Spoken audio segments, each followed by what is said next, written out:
In our first reading, we hear the challenge that is often given to us as to why we do what we do in our faith, why we serve others, why we help others. And it is, as Peter says to the leaders of the Jews, that although there are many who would like to silence Jesus and to silence that name on our lips, there is only one who saves. The name Jesus means God is salvation.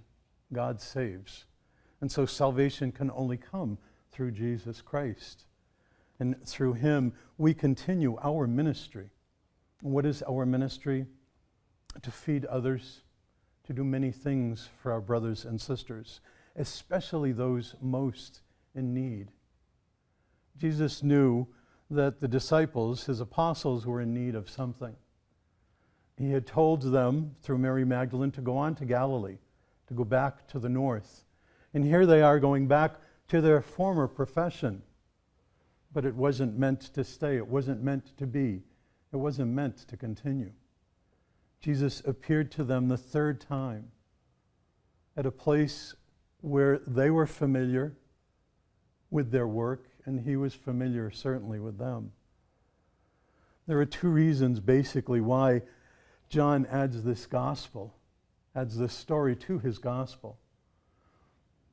One is to show the universality of the church. It is said that, at least at the time of Jesus, there were 153 different types of fish in the Sea of Tiberias, Lake Kinneret, Lake Gennesaret, the Sea of Galilee. It has many names.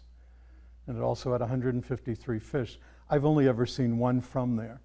It's called St. Peter's fish. It's a type of tilapia. And they serve it at all the restaurants along the shore for all the Christians who like to go there. We go out in a long boat, and there's one of the workers who casts the net, and he brings it in. Of course, it's empty because they threw it off the wrong side. They weren't listening to this gospel. And so we eat this fish.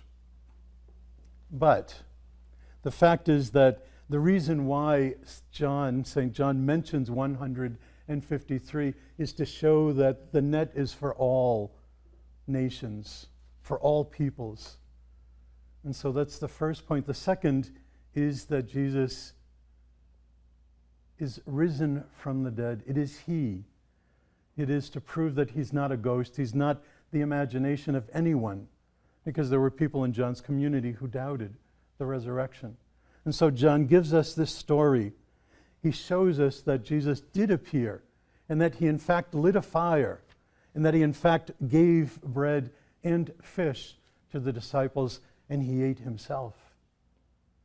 It is our faith, 2,000 years later, that the sepulcher was empty on that day, as it still is, and that Jesus rose from the dead.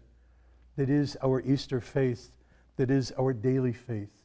It is our salvation.